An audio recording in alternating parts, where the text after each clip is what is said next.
Chicago's transformation into a world-class city wasn't overnight. It emerged from a mix of peaceful waterways, unpaved roads, and towering dreams. In this episode, we trace that formative period, picture by picture, using artificial intelligence reconstructions to revive scenes that vanished long ago. By 1820, Chicago was barely more than a gathering spot bordering endless wilderness. This rendering displays a peaceful section beside the water where several rough shelters huddled near the shore and small boats drifted by without urgency. The terrain appears broad and unmarked, influenced far more by the elements than by human hands. Notice how the river's curves shaped the earliest routes for movement and commerce, well before paved roads or iron tracks appeared. It's an uncomplicated image, yet it reveals the period when Chicago remained a border settlement, anticipating the expansion that would transform it completely. By 1832, Chicago still resembled a modest waterside village rather than a coming urban center. This rendering captures that beginning phase with several timber structures positioned along still waters and residents engaged in routine activities. Notice small boats gliding over the river, youngsters near the shoreline, and someone on horseback crossing a basic span that linked the settlement together. Daily routines unfolded at a measured utilitarian tempo dictated by the surroundings and immediate requirements. It's an unpretentious, nearly serene image, showing how Chicago appeared before its explosive expansion transformed everything afterward. This illustration of Fort Dearborn, created during the 1850s, attempts to depict what Chicago resembled in 1831. Despite doubts about its precision, it still offers a glimpse of the modest, dispersed community that once existed along the waterway. Notice the fortification positioned on a gentle rise, encircled by a scattering of basic dwellings and auxiliary buildings. The water meanders peacefully through the setting, mirroring a settlement that remained more wilderness station than emerging metropolis. It appears remote and humble, yet this marks where Chicago's narrative started, long before the tall buildings emerged. This illustration presents Rice's Theater, Chicago's original proper performance venue. Located on Lake Street with an unassuming exterior, it represented considerable aspiration for an emerging settlement. Within its walls, some of the period's most celebrated performers appeared on stage, delivering theater, humor, and even the settlement's inaugural operatic performance to neighborhood crowds. It served as a meeting point during a time when Chicago was still discovering its character. The venue's existence proved brief. Flames destroyed it in 1850. Yet its contribution to establishing Chicago's early artistic scene created an impact extending well past the structure's physical presence. This 1853 aerial perspective displays Chicago just before major changes arrived. The settlement appears compact but alive with activity. Notice the organized layout taking form, the waterway dividing the center, and vessels working the waterfront as commerce expands. By 1857, Chicago appears entirely different. The planned streets are now dense, the thoroughfares seem narrower, and the water's edge shows greater activity than before. Notice emerging industrial development beside the river and additional ships crowding the port. The settlement remains relatively new, but clearly it's expanding more rapidly than originally anticipated. Residential areas extended deep into the horizon, illustrating how swiftly people arrived, constructed dwellings, and unified everything with geometric patterns and railway connections. This photograph captures Chicago in the stunned silence following the Great Fire of 1871. The city's center was left with shattered pillars, exposed frameworks, and rubble heaps that once formed complete districts. The Grand Pacific Hotel and the Honoré Block appear in the background as gutted frames, evidence of what existed mere days earlier. The setting appears motionless, nearly dreamlike, as though the blaze had torn through rapidly and left the settlement suspended in disbelief. This rendering captures the blaze during its initial, most frenzied period. What started near the O'Leary property on the western section rapidly became a massive inferno racing toward the waterway. Strong winds carried burning fragments from building to building, leaping across streets and consuming whole districts before residents could respond.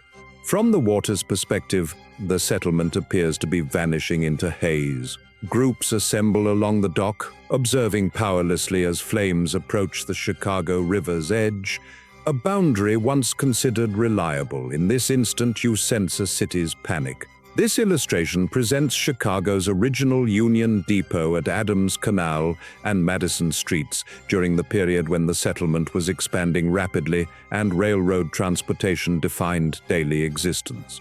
The terminal displays a dignified, somewhat elaborate appearance with high mansard roof lines and extended sheltered platforms reaching outward on either side. Horse-pulled wagons and coaches fill the unpaved street, releasing travelers or moving cargo. Residents enter and exit the terminal with clear intention. The significance of this location is evident. It transcended being merely a railway stop. It functioned as an entrance to a settlement discovering its potential scale.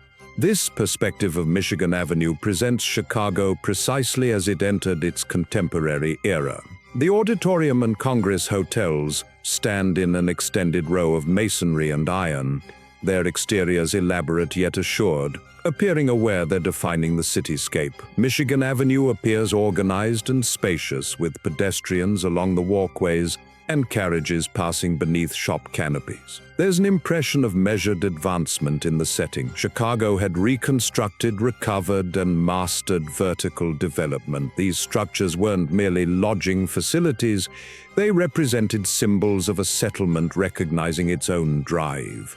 This is the Home Insurance Building, the construction that revolutionized urban skylines permanently. Erected in 1885, it reached just 10 floors in height, but its iron skeleton made it groundbreaking. Chicago had already reconstructed itself with determination following the disaster, and this structure channeled that determination into something audacious. Surrounding streets appear tight and active, crowded with early automobiles and people navigating their workday. The structure itself appears solid and unadorned, nearly humble by contemporary measures.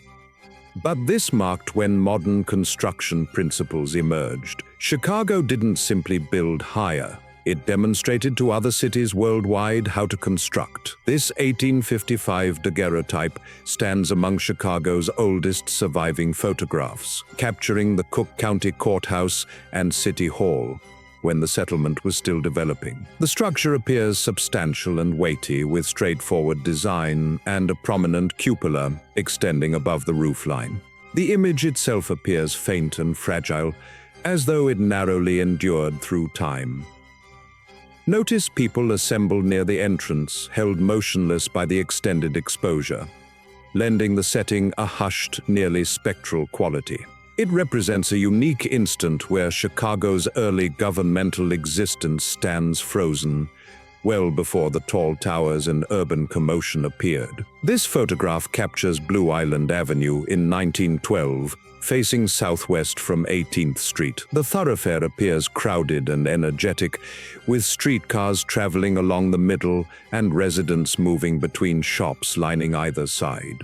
The structures display that characteristic Chicago combination of brick construction and curved edges that makes the setting feel substantial and recognizable. Horse-drawn carts still occupy the roadway, though the settlement is evidently transitioning to a more contemporary tempo. Nothing appears arranged. This photograph places you directly within the heart of the 1893 World's Columbian Exposition, Chicago's celebrated White City. You're viewing across the Grand Basin toward the brilliant dome of the administration building, while the sculpture in the near ground appears to observe the entire display. It appears both visionary and fantastical, a provisional settlement constructed to declare that Chicago stood prepared for international recognition. The fair proved to the world that this city, barely 2 decades removed from complete destruction, could host an event of international magnitude and do it with style and confidence that rivaled any established metropolis. Vessels move across the water, and the broad plazas overflow with attendees experiencing a demonstration designed to reveal to the world what Chicago could achieve following the Great Fire. The structures surrounding you weren't meant to last forever. They were constructed from temporary materials, painted brilliant white to create a unified vision of classical beauty and modern ambition. Thousands visited daily, walking through carefully designed pavilions that showcased innovation, culture, and progress from around the globe. It's an authentic street during a typical day, presenting a Chicago district that's developing, functioning, and establishing its pace in the emerging century. Reviewing these formative instances, it becomes clear how thoroughly Chicago has transformed itself. The peaceful riverside, the crude timber streets, the initial performance halls and railway terminals, the recovery from the Great Fire, and the daring modern skyline all contribute to one extended narrative of resolve.